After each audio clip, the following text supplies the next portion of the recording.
Assalamualaikum warahmatullahi wabarakatuh. Nah, pada pertemuan ini kita akan membahas tentang turunan parsial. Nah, apa bedanya dengan turunan yang kita pelajari di pertemuan-pertemuan sebelumnya atau di kalkulus 1? Bedanya adalah kalau turunan parsial itu bicara pada fungsi yang mengandung lebih dari satu buah variabel bebas. Kalau di kalkulus 1, bentuk turunan yang kita yang kita kaji adalah yang seperti ini. Oke, ini ya yang aturannya sudah saya ulang lagi disampaikan pada pertemuan pertama kalkulus 2. Nah, di sini X-nya berperan sebagai variabel bebas, sedangkan Y-nya ini berperan sebagai variabel tidak bebas, di mana variabel Y ini tergantung pada variabel X. Makanya dia disebut dengan variabel tidak bebas yang si Y ini. Nah, dan di sini kita bicara tentang turunan dari fungsi yang tergantung pada satu variabel bebas saja. Nah, kalau orang menyebut istilah turunan parsial, berarti dalam fungsinya itu ada lebih dari satu buah variabel bebas. Nah, di sini dalam pembahasan ini kita akan membahas menyebutkan bahwa X dan Y itu adalah variabel bebasnya, sedangkan Z adalah variabel tidak bebasnya. Sehingga Z kita nyatakan sama dengan F dalam kurung X, Y, yang artinya Z ini adalah suatu fungsi yang tergantung pada variabel bebas X dan variabel bebas Y. Nah, oleh karena itu, maka nilai X dan Y ini bebas kita yang menentukan, sedangkan nilai Z ini tergantung pada formula fungsi F-nya ini dan tergantung pada nilai X dan Y yang diambil. Misal, kita punya Z sama dengan nilai fungsi F pada X dan Y sama dengan X kuadrat ditambah 2Y pangkat 3. Maka nilai Z pada titik 3, negatif 1 adalah, nah titik 3, negatif 1 artinya adalah 3 ini merupakan nilai X-nya, sedangkan negatif 1 ini merupakan nilai Y-nya. Maka untuk menemukan nilai Z-nya, ganti X menjadi 3 dan ganti Y sama dengan negatif 1 di dalam formula fungsi ini. Sehingga yang X kuadrat ini menjadi 3 kuadrat, sedangkan yang 2Y pangkat 3 menjadi 2 kali negatif 1 pangkat 3. Nah, 3 kuadrat adalah sama dengan 9. 2 kali negatif 1 dipangkatkan 3, jalankan dulu negatif 1 pangkat 3. Negatif 1 pangkat 3 adalah sama dengan negatif 1 kali negatif 1 dikali negatif 1 kan ya. Negatif 1 kali negatif 1 adalah positif 1. Positif 1 kali negatif 1 adalah negatif 1. Sehingga negatif 1 pangkat 3 nilainya sama dengan negatif 1. Kemudian dikalikan dengan 2. Nah, tadi 9 ini berasal dari 3 kuadrat ya. Jadi 3 kuadrat sama dengan 9. Kita hitung 2 kali negatif 1 adalah negatif 2. Nah, 9 tambah negatif 2 adalah 7. Dengan demikian, pada titik 3, negatif 1, maka nilai Z untuk fungsi yang didefinisikan seperti ini, nilai Z-nya itu adalah sama dengan 7. Nah, istilah turunan parsial itu hanya berlaku untuk fungsi dengan lebih dari satu buah variabel bebas, minimal 2 variabel. Nah, di pembahasan ini kita akan batasi pengkajian kita untuk turunan parsial dari suatu fungsi yang mengandung 2 variabel bebas. Nah, aturan untuk menemukan turunan parsial ini pada dasarnya sama persis dengan aturan yang ada pada turunan yang kita bahas pada pertemuan-pertemuan sebelumnya, yaitu ini ya. Yaitu aturan turunan yang kita punyai jika fungsinya mengandung satu variabel bebas saja. Jadi, kalau kita bisa mengerti atau mengetahui aturan dari turunan pada fungsi dengan satu variabel bebas, maka akan mudah pula menyelesaikan masalah turunan parsial yang mengandung lebih dari sebuah variabel bebas. Nah, anggaplah di sini kita punya suatu fungsi yang mengandung dua variabel bebas, yaitu variabel X dan variabel Y sebagai variabel bebasnya, di mana Z adalah variabel tidak bebas. Kenapa dia tidak bebas? Karena dia tergantung pada nilai X dan Y yang dipilih dan tergantung pada formula fungsi F-nya. Nah, kalau kita berasumsi bahwa Y dibiarkan tetap atau konstan, kemudian maka F dapat didiferensialkan atau diturunkan terhadap variabel X. Sehingga kita perolehlah turunan parsial dari fungsi F terhadap X. Jadi, Kalau bicara turunan parsial itu harus ada spesifikasinya. Apakah turunan parsial terhadap variabel X atau turunan parsial terhadap variabel Y. Ingat kalau bicara turunan hanya terhadap variabel bebasnya saja. Nah, untuk turunan parsial terhadap dari fungsi f terhadap variabel x, berarti variabel yang satunya lagi yaitu variabel y kita anggap konstan. Sehingga formula dari turunannya itu adalah sebagai berikut kalau menurut definisi ya. Turunan dari f terhadap x atau disimbolkan dengan ini dibaca dengan do yang ini. Dalam matematika dibaca dengan do. Jadi ini do f do x sama dengan limit dari. Nah, ini adalah perubahan nilai fungsi ketika x-nya berubah di mana y-nya tetap. Kemudian terhadap perubahan nilai h di mana perubahan x itu sekecil mungkin atau menuju 0.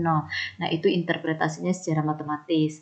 Nah, turunan parsial terhadap variabel x bisa dinotasikan dengan do f do x atau f kemudian x-nya itu sebagai indeksnya, atau dibaca dengan fx, di mana fx ini menunjukkan turunan parsial f terhadap variabel x. Nah, untuk diketahui kalau fx begini, ini artinya adalah turunan parsial f terhadap x, dan dia tidak sama dengan ini. Mungkin kalau di kalkulus 1 seringnya menemukan ini. Nah, kalau ini artinya adalah nilai fungsi pada X. Sedangkan ini adalah nilai turunan pada formula dari fungsi turunan parsial f terhadap variabel x. Oke. Kemudian sebaliknya turunan parsial dari fungsi f terhadap y berarti dalam hal ini kita mengasumsikan bahwa x-nya dianggap konstan. Oke, dimana kalau turunan parsial dari fungsi f terhadap y itu dinotasikan dengan do f do y atau boleh juga dengan menggunakan notasi fy sama dengan limit dari nilai fungsi f ketika y-nya berubah sekecil mungkin terhadap perubahan y, yaitu y-nya berubah sebesar k di mana k sekecil mungkin atau sangat dekat sekali dengan 0. Oke, nah ini adalah definisi, namun kita tidak akan menggunakan definisi ini untuk menemukan turunan parsial, melainkan kita akan menggunakan aturan turunan sebagaimana yang sudah kita pelajari pada pertemuan-pertemuan sebelumnya atau di kalkulus 1. Nah, kita langsung ke contoh soal saja. Misalkan diberikan fungsi z sama dengan suatu fungsi yang tergantung pada x dan y, di mana z-nya itu sama dengan 2x kuadrat dikurang 3xy ditambah 4y kuadrat. X dan y-nya variabel bebas ya. Pertanyaan pertama, temukan nilai z pada titik 1,2. Pada titik 1,2 berarti 1 ini merupakan nilai x-nya dan 2 ini adalah nilai y-nya. Maka nilai z-nya sama dengan, ya jalankanlah fungsi ini, ganti semua nilai x dengan 1 dan ganti semua y-nya dengan 2. Nah, ini dia ya. Yang tadinya 2x kuadrat menjadi 2 kali 1 kuadrat. Yang 3xy menjadi 3 dikali 1 dikali 2. Kemudian 4y kuadrat menjadi 4 kali 2 kuadrat karena y-nya bernilai 2 ya. Nah, tahapan berikutnya tinggal berhitung. Nah, yang dikerjakan adalah kalau 2 kali 1 kuadrat berarti 1 kuadratnya dulu diselesaikan. 1 kuadrat kan artinya 1 kali 1 ya, yaitu sama dengan 1. Jadi dari suku pertama ini kita punya 2 kali 1. Di suku kedua dikurang 3 kali 1 adalah 3, 3 kali 2 6, jadi dikurang 6. Ditambah 4 kali 2 kuadrat, selesaikan yang 2 kuadrat dulu. 2 kuadrat adalah 4. Nah, kemudian 4 dikali 4 ini adalah sama dengan ini ya. Nah, tinggal diselesaikan. 2 kali 1 adalah 2, dikurang 6 ditambah 16. 2 kurang 6 adalah negatif 4. Negatif 4 ditambah 16 adalah sama dengan 12. Oke, berhutang 4 yang dibayar punya uang 16 ya, jadi bersisa uangnya 12. Oke, nah berikutnya temukan turunan parsial f terhadap x. Nah, notasinya adalah do f do x atau sama dengan fx. Nah, untuk mencari turunan parsial dari fungsi ini, maka kita tuliskan masing-masing sukunya saja, yaitu turunan parsial dari 2x kuadrat terhadap x, ini dia, dikurang turunan parsial dari 3xy terhadap x, jadi dituliskan seperti ini. Ini artinya adalah turunan parsial dari 3xy terhadap x, ditambah turunan parsial dari 4y kuadrat terhadap X, karena kan kita bicara turunan terhadap X ya. Nah, ini notasinya, ini dibaca dengan turunan parsial dari 4Y kuadrat terhadap X. Jadi masing-masing sukunya kita pisahkan penulisan turunannya ya.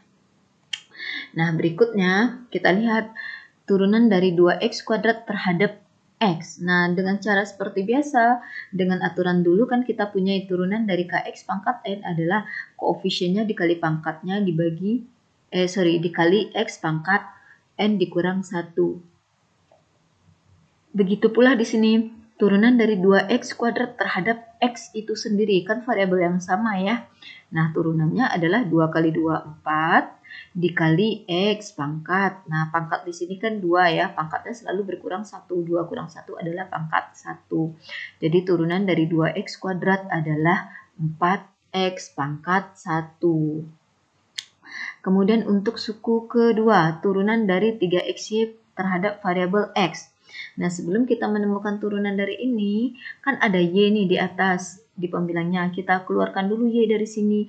Jadi, turunan parsial dari 3XY terhadap X ini sama dengan Y dikali turunan dari 3X terhadap X.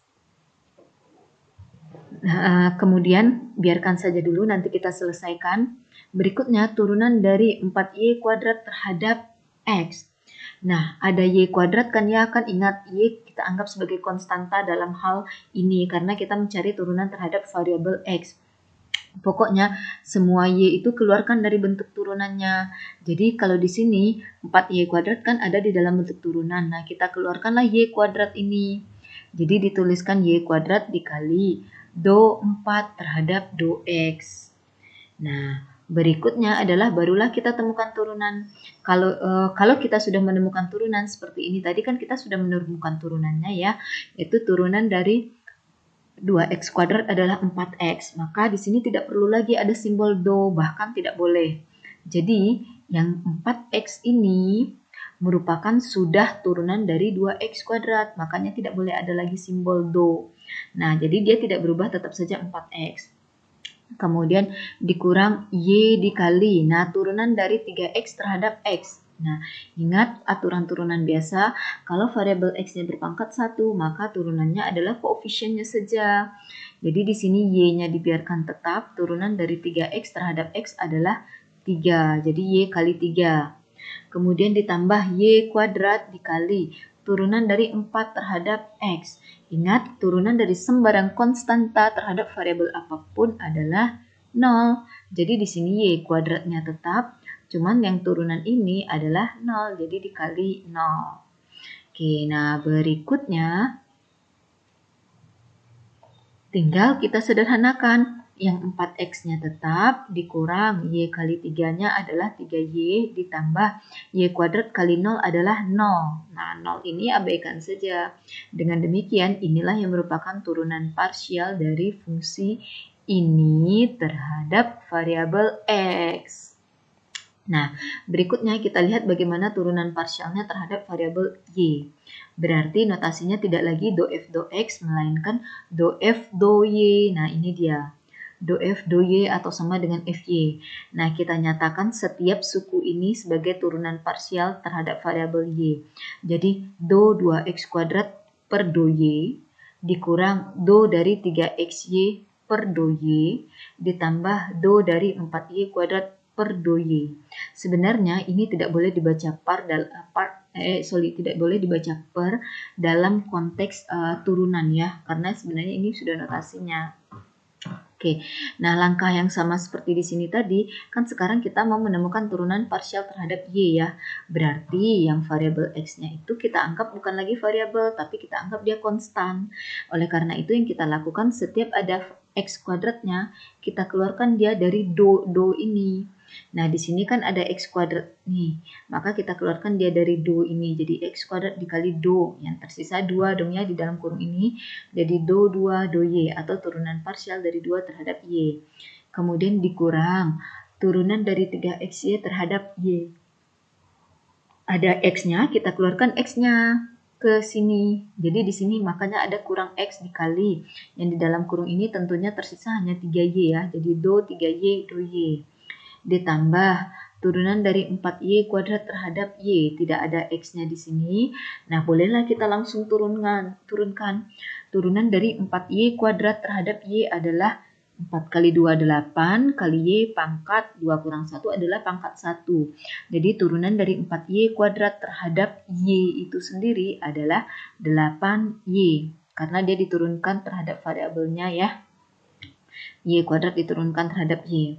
Nah, berikutnya tinggal disederhanakan x kuadrat tetap, kemudian turunan dari 2. 2 itu kan konstanta ya. Konstanta diturunkan terhadap variabel apapun, nilainya adalah 0. Makanya di sini 0. Dikurang x-nya biarkan tetap, kemudian turunan dari 3y terhadap y. Y-nya berpangkat 1 dan diturunkan terhadap y. Kalau y-nya berpangkat 1 atau variabelnya berpangkat 1, maka turunannya adalah tinggal koefisiennya saja, yaitu 3. Jadi turunan parsial dari 3y terhadap y adalah 3. Ditambah, nah 8y ini kan sudah tidak ada notasi do lagi kan ya, karena sudah diturunkan dari tahapan sini. Maka 8y di sini ya tetap saja, tidak boleh diganti. Oke, langkah berikutnya adalah tinggal penyederhanaan saja. X kuadrat dikali 0 adalah 0, jadi ini abaikan. Negatif X kali 3 adalah negatif 3X. Ditambah yang ini adalah 8Y. Udah, maka inilah yang merupakan turunan parsial dari fungsi f terhadap variabel y, yaitu negatif 3x ditambah 8y. Nah, bisa diperhatikan bahwa tidak selalu turunan parsial f terhadap x sama dengan turunan parsial dari f terhadap y. Bahkan, kemungkinan besar rata-rata sih berbeda untuk turunan parsial f terhadap x dengan turunan parsial f terhadap y.